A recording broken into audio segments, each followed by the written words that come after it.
If you think column masking is just about throwing a few asterisks over an identifier or hashing an email address, you're architecting blind. In 2026, the risk is no longer only human related. It is machine assisted re identification across tables, prompts, dashboards, and agent workflows. When an autonomous AI agent or LLM reads semi masked data, it can combine nearby attributes such as location, job title, transaction pattern, etc. to infer and reverse engineer sensitive identities. That is why modern lakehouse privacy design must protect both the raw value and the surrounding context that could reveal it. Today in this video, we are building a definitive blueprint for data masking and tokenization on the lakehouse, showing you exactly when to destroy data unity irreversibly and when to isolate it using secure token vaults. Welcome to Architect Mindset, your blueprint for modern systems.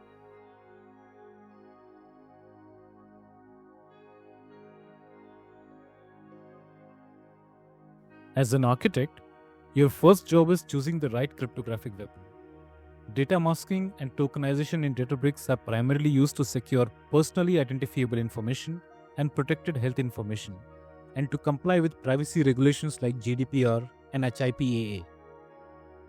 Data masking changes specific values inside a column so the record remains structurally usable for analytics, but the original text is completely unrecoverable by the reader. Basically, it hides the sensitive data by replacing it with the realistic but fake substitutes. Tokenization, on the other hand, is a suppression of data control. It physically strips out the sensitive values, stores it in a separate external hardware vault, and replaces it in the lakehouse with a mathematically random placeholder called a token. Data masking is highly effective for software testing, data analytics, and machine learning, where teams need to see the data format or statistical patterns without knowing the true identity of the customer. Data tokenization is essential for use cases requiring stringent compliance and downstream operations, where authorized users or fraud detection systems must occasionally map the token back to the original value. The decision point is reversibility. Use masking when the protected value should not be recovered by the consumer. Use tokenization when the regulated business process may need controlled re-identification through a vault, audit trail, and approved de-tokenization flow.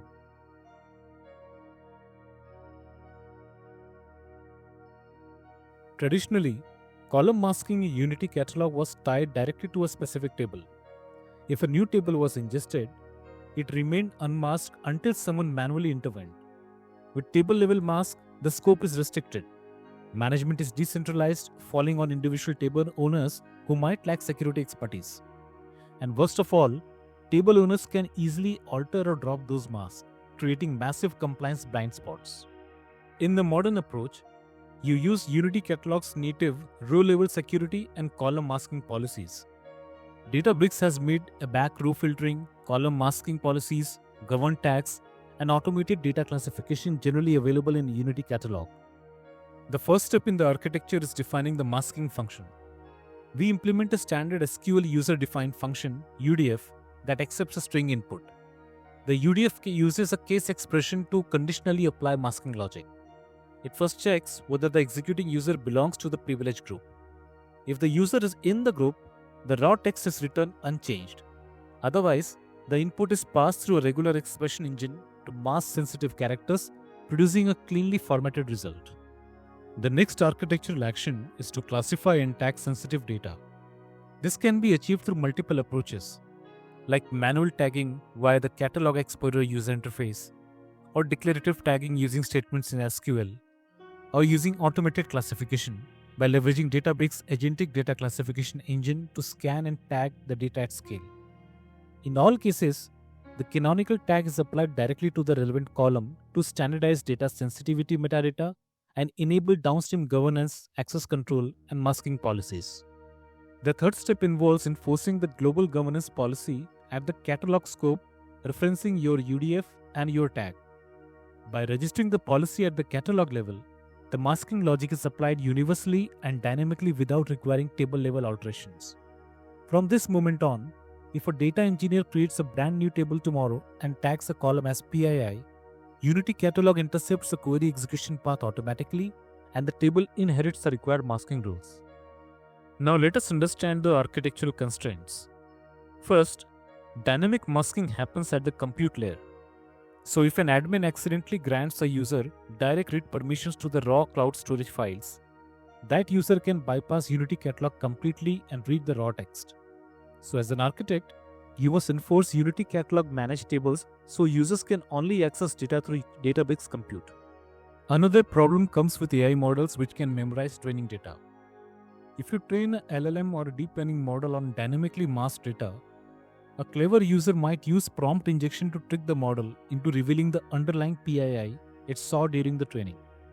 So the rule is, for training generative AI or LLMs, tokenize or anonymize the text entirely.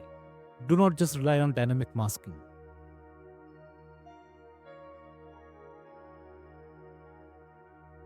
If you're tokenizing data, remember Databricks is an analytics platform, not a token vault.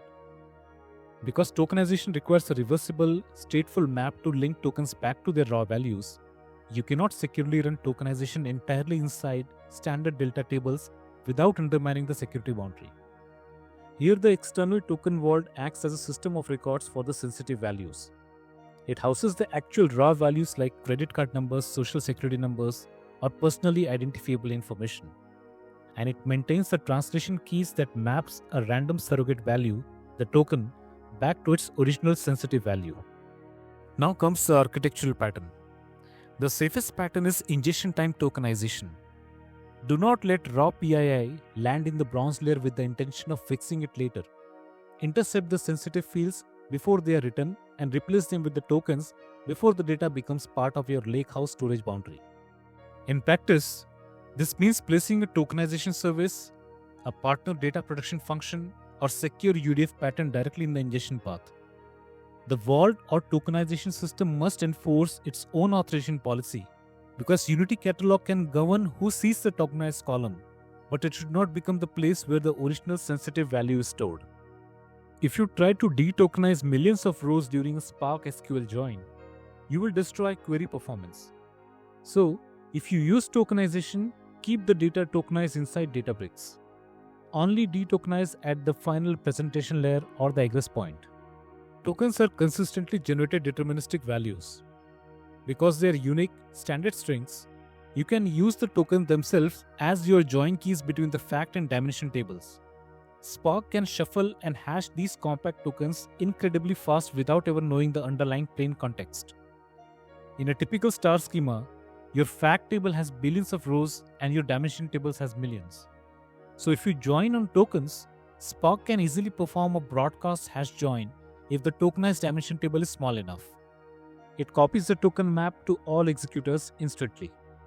If you de-tokenize data to perform a join, the raw, unmasked data must be loaded into the volatile memory of your Spark worker nodes. So, if a cluster node suffers a memory dump or an administrator inspects active Spark executor logs or query execution plans, the raw data can be exposed. By joining on tokens, the raw text never enters the cluster compute memory during the heavy analytics phase. The data remains pseudonymized throughout the entire transformation pipeline.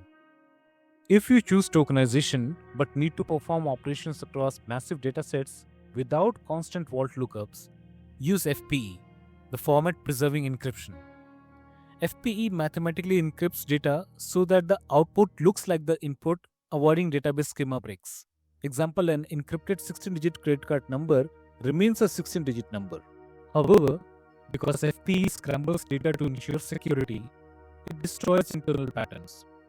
Data scientists can use it for exact match joins, but they cannot use it to analyze complex fraud patterns or spatial zip code relationship without decrypting it first.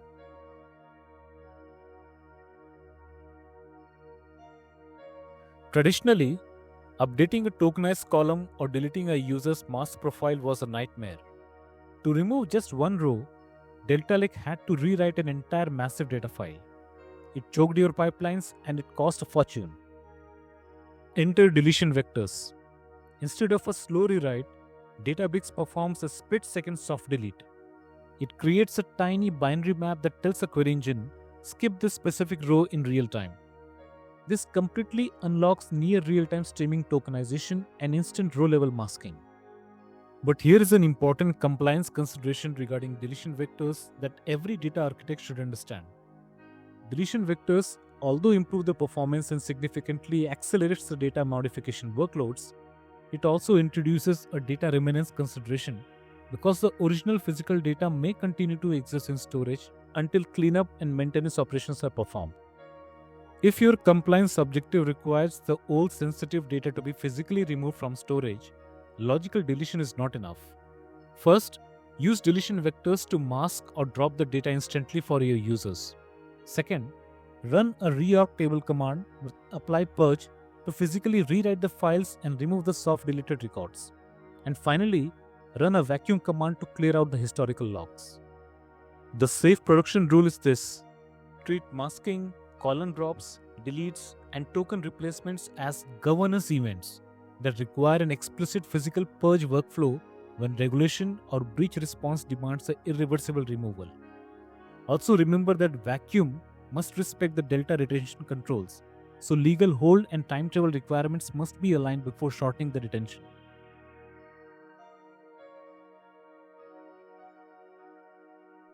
The newest Databricks governance story is not just limited to tables anymore. Unity AI Gateway extends governance to runtime AI interactions across models, agents, tools, MCP services, and skills, which matters because an agent can combine governed data access with external actions. For privacy architects, this means masking and tokenization must be evaluated together with prompt controls, tool permissions, tracing, and auditability. A policy that hides an identifier in SQL is incomplete if an agent can call another tool, retrieve related attributes, and reconstruct the identity directly. And this is where your privacy boundary is drawn using Unity AI Gateway. By routing all model traffic through Unity AI Gateway, you enforce centralized governance. The gateway ensures that when the agent queries the Delta Lake, Unity Catalog dynamically applies your tokenization and masking policies before the agent ever touches the text. Databricks Unity AI Gateway helps architects implement the automated PII masking and redaction through built-in AI guardrails. It intercepts model prompts and responses in real time, substituting sensitive data like SSNs, emails, and phone numbers with placeholders before sending them to external LLMs. In cases where an agent attempts to stitch together multiple non-mask attributes to identify an individual, architects use input-output guardrails to detect context-heavy queries. The gateway can block or flag prompts that exhibits behavior resembling re-identification attacks or coordinate-based tracking before the LLM processes them. Agents dynamically choosing tools based on the user intent can accidentally escalate privileges if tool access is not strictly bounded. Because the gateway is natively integrated with Unity Catalog, tool permissions are bounded by the same securable framework as standard data assets. If an agent lacks the credential to invoke a specific tool or API, the gateway drops the execution branch immediately. To enable end-to-end tracing and auditability, the gateway system automatically logs every interaction into inference tables and ML flow tracing. It records the raw user prompt, the tool call, the raw tool output, the mask tool output, and the final model response. This allows privacy architects to run automated compliance queries over the inference tables to detect if any unmasked identifiers slip through a specific tool pathway.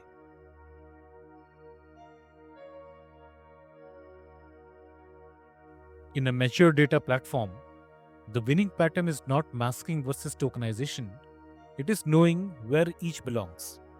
Mask what should stay analytically useful but unrecoverable, and tokenize what must be reversible under strict control, and purge what must physically disappear from the storage layer. Now that we have locked down record level privacy and re-identification risk, we need to measure whether the platform is actually behaving as we designed. So join me next week for a deep dive on the system tables, where we will use Databricks metadata to build FinOps dashboards, security audits, and operational health monitoring. Subscribe to keep optimizing, and I will see you in the next one.